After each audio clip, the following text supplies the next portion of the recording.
دونك بقاو لنا جوج ديال الدوال في السؤال الاول. طبيعه الحال هنا فاش كنكتب لكم 5 6 1 2 3 يعني غير الدوال صافي، احنا باقيين في السؤال الاول. دونك هنا طبيعه الحال نفس الشيء غنحسبوا النهايه طبيعه الحال، ولكن هذه المره في صفر زائد. علاش بالضبط صفر زائد؟ حيت بكل بساطه عندنا هاد الداله اف معرفه على صفر زائد ما لا نهايه، حيت عندي جذر مربع اكس، يعني فقط غنشوف قابله الاشتقاق على اليمين في صفر. واضح؟ دونك هنا غنحسبوا النهايه اكس تؤول لصفر زائد ديال اف دو اكس ناقص اف ديال صفر مقسوم على اكس ناقص صفر. دونك نعوضو اكس تؤول صفر زائد طبيعة الحال اف دو اكس هي اكس جذر مربع اكس، اف دو صفر هي صفر بلا ما نكتبها ولا نكتبها ماشي مشكل، مقسوم على اكس. دونك هي النهاية اكس تؤول لصفر زائد طبيعة الحال هنا مباشرة صفر غنتحيد، غتختزل لي اكس مع اكس، دونك غتبقى لي جذر اكس مباشرة، ما كاينلاش نطولوا فيها أكثر.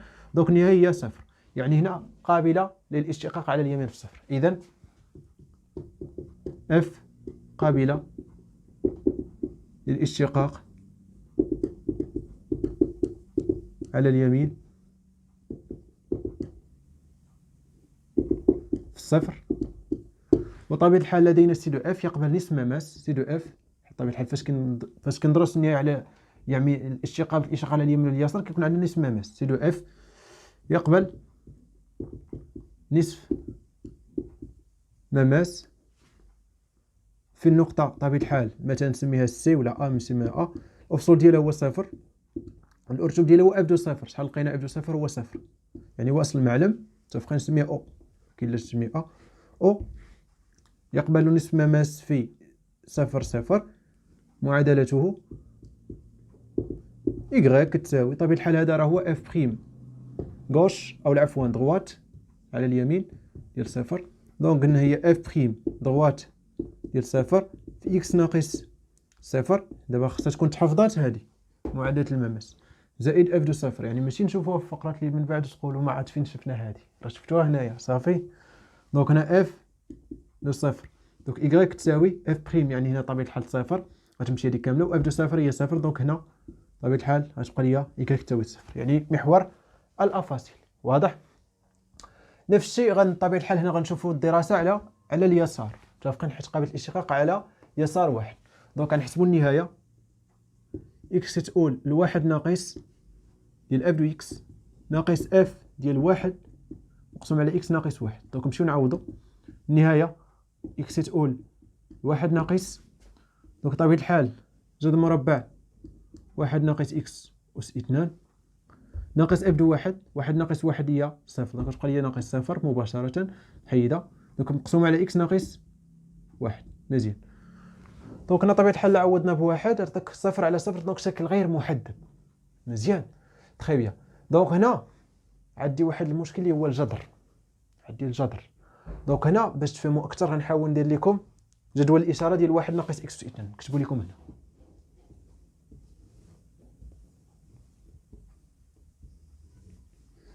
اكس واحد ناقص اكس أس اثنان مولا انفيني بليس انفيني. طبيعة الحال هذه دالة حدودية من الدرجة الثانية، يعني كتنعدم في ناقص واحد وواحد. علاش؟ حيت واحد ناقص واحد الكوس اثنان هي واحد، واحد ناقص واحد هي صفر، وكذلك في واحد صفر. متفقين؟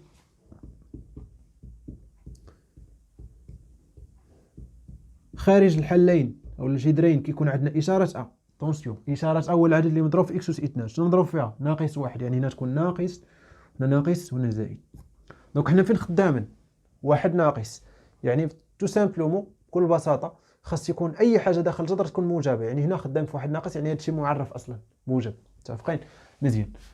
دونك لاحظوا معايا مزيان، هاد واحد ناقص اكس أس اثنان عباره عن متطابقه هامه. واحد ناقص اكس أس اثنان هي طبيعة الحال واحد ناقص اكس عامل لي واحد زائد اكس ويونو. مزيان. دونك غنحاول نطبقها هنا. دونك نكتب هنا اكس تؤول واحد ناقص، دونك هنا تبقى لينا جذر مربع واحد ناقص اكس عامل لواحد زائد اكس. مزيان. اكس ناقص واحد. دونك نورمالمون حنا باغي نختزلو مع هادي ويونو، باغي نختزلو مع هادي. دونك باش نختزلو خاصني هاد اكس ناقص واحد حتى هي ندخلها في وسط الجذر. مي اتونسيون ما عنديش الحق مثلا ندير هادي كومسا،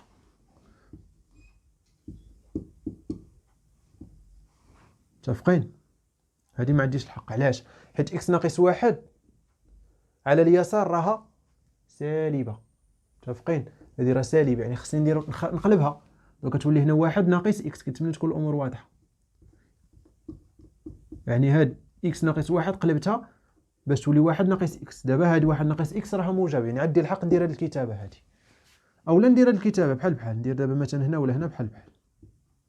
متفقين؟ دابا هادي صحيحه هادي نورمالمون، ولكن الا بغينا نحيدو الجذر مع هادي غنديرو القيم المطلقه ديال اكس ناقص واحد. نورمالمون القيم المطلقه ديال اكس ناقص واحد في واحد ناقص، يعني على اليسار غادي تعطيك ناقص اكس ناقص واحد. دونك هي عفوا ناقص، وي هي هذيك، دونك هي ناقص اكس زائد واحد، دونك هي واحد ناقص اكس. دونك هادشي اللي غنديرو هنا النهايه اكس تؤول لواحد ناقص. دونك لاحظوا معايا مزيان، هاد الناقص هادي غنديرها هنا، هنا غنحاول ندير كلشي في جذر واحد. هنا تبقى ليا واحد ناقص اكس عامل لواحد زائد اكس، وطبيعة الحال هنا غتبقى ليا واحد ناقص اكس الكل أس 2. كنتمنى تكون الأمور واضحة، حيت هادي مع الجذر كتختزل، وطبيعة الحال تبقى لك واحد ناقص اكس مع الناقص تولي واحد زائد اكس، اكس ناقص واحد. دونك غادي نرجعو لهداك الشيء اللي باغينا. واضح؟ كنتمنى تكون الأمور واضحة لحد الآن. هادي راه بياج بحال هكا كيكون هاد الفخ. دونك هنا نختزل واحد ناقص اكس مع واحد ناقص اكس، تبقى ليا واحد ناقص اكس لتحت، كتبقى ليا واحد زائد اكس على واحد ناقص اكس. دونك دابا غنعوض بواحد ناقص. دونك هنا واحد زائد واحد هي 2. دونك هنا ناقص، وهنا طبيعة الحال واحد ناقص واحد دونك صفر. خصني نعرف واش صفر زائد ولا صفر ناقص. نورمالمون خص يكون صفر زائد، حيت كاين وسط الجذر والفوق كاين موجب. واحد طبيعة الحال واحد ناقص يعني شي حاجة صغر من واحد، واحد نقص منه شي حاجة صغر من واحد شوية، دونك يعطيك شي حاجة موجبة. يعني هنا صفر زائد، سينو غدير جدول الإشارة ديال واحد ناقص اكس.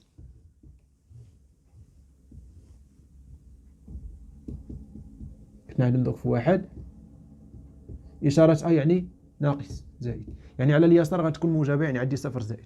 دونك 2 على صفر زائد هي زائد ما لا نهاية. جذر مربع زائد ما لا نهاية هو زائد ما لا نهاية، مع ناقص تولي ناقص ما لا نهاية. اتونسيون مزيان.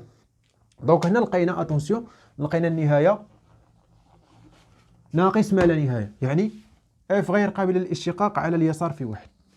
إذن اف غير قابلة للاشتقاق على اليسار فين؟ في واحد. مزيان. تخي بيان. دونك التأويل الهندسي بطبيعة الحال ستيلو اف يقبل نصف مماس عمودي بكل بساطة. ستيلو اف يقبل نصف مماس عمودي في النقطة التي أفصولها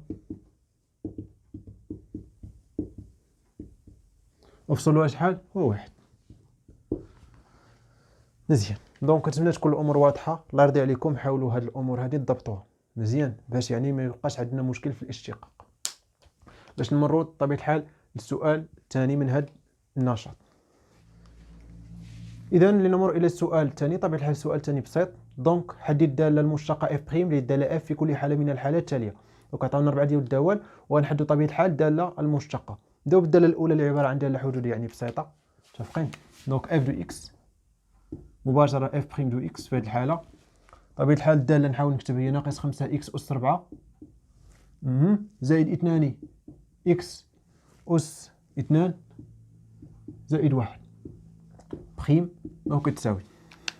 دونك كتبوا معايا هنا مزيان. طبيعة الحال فاش كتكون عندي دالة حدودية بكل بساطة هاد ناقص 5 عبارة عن ثابتة كتخرج من حيت مضروب اكس أس 4، والاشتقاق ديال اكس أس 4 كنهبط الأس وكنقص من الأس 1 يعني هي اكس أس 3 زائد نفس الشيء هنا هي 2 في 2 تهبط ونقص من 2 1 يعني تبقى 1 اكس أس 1 هي اكس.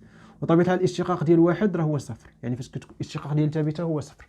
دونك كتبقى لي طبيعة الحال ناقص 5 في 4 هي ناقص 20 اكس أس 3 و2 في 2 هي 4 اكس. دونك يعني دالة بسيطة. نمروا للدالة الثانية. طبيعة الحال هنا اف بريم دو اكس.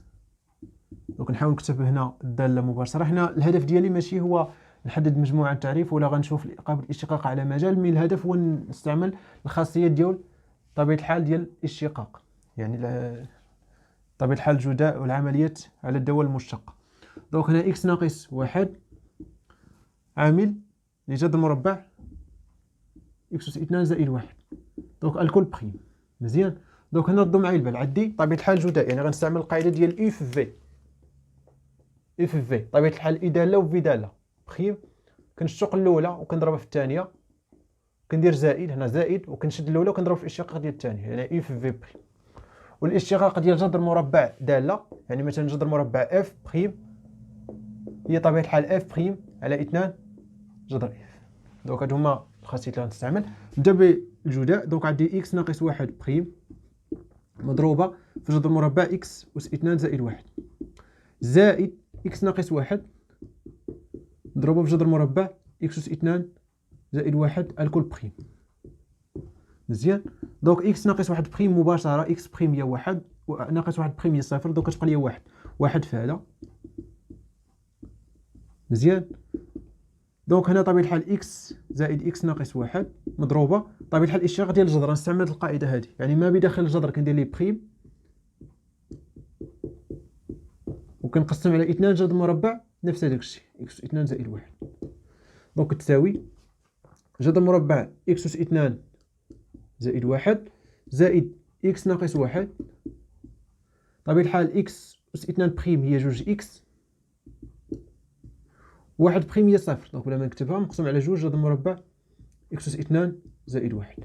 دونك يعني يكفي اننا نوصل لهذا التعبير. من الهدف من الدالة المشتقة هو تحديد الإشارة ديالها. لماذا نحدد الإشارة؟ لكي نعرف رتابة الدالة اف. يعني إذا كانت اف بخيم مجابرة اف تزايدية، إذا كانت اف بخيم سالبة اف تناقصية. دونك هذا هو الهدف من المشتقة الأولى للدالة اف. متفقين؟ دونك يعني هنا من الأحسن يعني تحاول، يعني إذا كانت عندك من بعد يعطي جدول تغيرات او لا حدد رتابة الدالة اف او لا حدد إشارة اف بخيم، حاول دير واحد التعبير بحيث انك ممكن تحدد الإشارة ديال اف بخيم. متفقين؟ مثلا هنا نقدر ندير لكم مباشرة هاد 2 مع 2 تختزل. دونك هنا طبيعة الحال نحاول نوحد المقام مباشرة، غنضرب هذا في هذا حيت المقام واحد هو جذر مربع اكس 2 زائد 1. وكنحاول نزرب شوية باش ما نضيعش الوقت. طبيعة الحال ماشي كنضيع الوقت زعما، ولكن كيجي الفيديو طويل. دونك هذا في هذا يعني أس 2 تبقى لي مباشرة اكس 2 زائد 1، يعني الجذر مع الجذر يتختزل. وطبيعة الحال زائد اكس ناقص 1 في طبيعة الحال في اكس، يعني زائد اكس ضرب في اكس ناقص 1. نقدر ننشر هذه مثلا ونشوف، يعني تعطيك هنا حدودية من الدرجة الثانية. مثلا غنشر هي اكس 2 هنا ناقص اكس أس 2 زائد اكس 2 هي 2 اكس 2 وتبقى لي بحال هكا ناقص اكس زائد 1. طبيعة الحال هنا المقام موجب، بغا يبقى لي غير البسط. غندير طبيعة الحال جدول الإشارة ديال البسط، يعني عندي طبيعة الحال حدودي من الدرجة الثانية. دونك نمرو الدالة الثالثة. اف دو اكس كتساوي جذر مربع اكس زائد 1 مقسوم على 2 اكس 2 زائد 1. دونك غندير الاشتقاق، يعني هذه بخيم.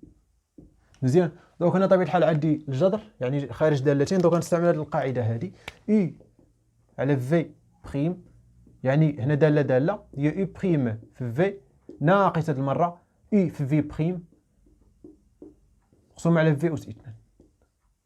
واضح هادشي؟ طبيعة الحال غنشوفو من بعد في الفقرات اللي غيجيو من بعد في الدرس. واضح؟ غنذكروا بهذا الشيء كامل. دونك الاشتقاق ديال الفوق يعني جذر مربع اكس زائد 1 بخيم في للتحت، يعني 2 اكس أس 2 زائد 1 ناقص للفوق مضروب في الاشتقاق ديال للتحت، يعني جذر مربع اكس زائد 1 مضروب في الاشتقاق ديال 2 اكس 2 زائد 1 مقسوم على طبيعة بخيم مقسوم على 2 اكس أس 2 زائد 1 الكل بخيم، او عفوا أس 2، يعني المقام كندير ليه أس 2. دونك بديت كنعيا شويه. دونك هنا طبيعة الحال غتعطينا جذر اكس زائد 1 بخيم اللي هي اكس زائد 1 بخيم تعطيك 1 الفوق مباشرة مقسوم على 2 جذر مربع اكس زائد 1 في هذا طبيعة الحال 2 اكس أس 2 زائد 1 ناقص جذر مربع اكس زائد 1. طبيعة الحال هذا بخيم 2 في اكس أس 2 بخيم، اكس أس 2 بخيم هي 2 اكس، 2 في 2 هي 4. دونك تعطيك مباشرة هي 4 اكس. طبيعة الحال زائد 1 بخيم هي 0 مباشرة تعطيك في 4 اكس مقسوم على 2 اكس أس 2 زائد 1 الكل أس 2. دونك هنا طبيعة الحال بغينا نوحدو المقام ممكن نقدروا نوحد لكم مقام مباشره نتوما حاولوا يعني تشوفوا بشويه لكم.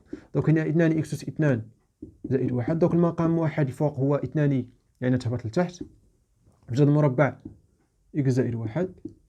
دونك هنا تبقى لي واحد فهاد يعني تبقى لي 2 اكس اس 2 زائد 1 وهذا طبيعه الحال نضربوا في هذا في 2. دونك 2 في 2 هي 8 اكس طبيعه الحال جذر اكس زائد 1 بجذر اكس زائد 1 دونك كتبقى لي في اكس زائد 1. دونك ممكن نشروا هذه ونشوفوا لكن شي طبيعه الحال حساب. نمروا لاخر داله في النشاط. دونك طبيعه الحال الداله اللي فيها دوال مثلثيه. دونك اف دو اكس كتساوي طبيعه الحال سينوس 2 اكس زائد طونجونت دو اكس دونك بريم. دونك طبيعه الحال مجموع دالتين يعني كل وحده كدير الاشتقاق. وطبيعه الحال الاشتقاق سمعوني مزيان كي كتبنا سينوس فوق كوسينوس ناقص سينوس ناقص كوسينوس. الاشتقاق ديال السينوس هو الكوسينوس، الاشتقاق ديال الكوسينوس هو ناقص سينوس، الاشتقاق ديال ناقص سينوس هو ناقص كوسينوس، الاشتقاق ديال ناقص كوسينوس هي السينوس. دونك عفوا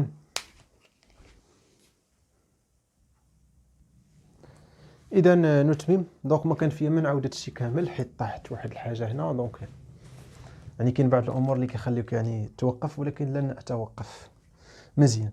دونك هنا طبيعه الحال الاشتقاق ديالنا ديال السينوس والكوسينوس. وطبيعه الحال هنا لاحظوا معايا انا عندي مركب دالتين 2 اكس كاين هو السينوس.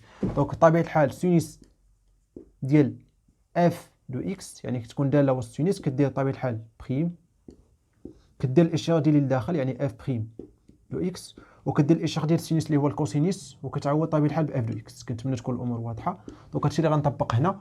دونك سينوس بريم ديال 2 اكس يعني هي 2 اكس بريم مضروبه في سينوس بريم اللي هو الكوسينوس ديال 2 اكس زائد طبيعه الحال طونجونت بريم اللي هو 1 زائد طونجونت اس 2. صافي. دونك هنا طبيعه الحال 2 اكس بريم هي 2 حيت اكس بريم هي 1 دونك تبقى لي 2 كوسينوس 2 اكس زائد 1 زائد طونجونت اس 2 دو اكس. دونك نتمنى تكون الامور واضحه لحد الان. طبيعه الحال هذا النشاط مهم بزاف حيت حاولنا نذكروا باهم الامور اللي تعرفتوا عليها السنه الماضيه اللي غنحتاجوها هذه السنه. هذا الشيء كامل غادي نعاودوه نذكروا به في طبيعه الحال في الفقرات اللي غتجي من بعد في الدرس. واضح. غير اللي مطلوب منكم ان هذه الامور خصكم تعاودوا تضبطوها مزيان. واضح باش ما يبقاش عندنا اي اشكال في الاشتقاق. مزيان.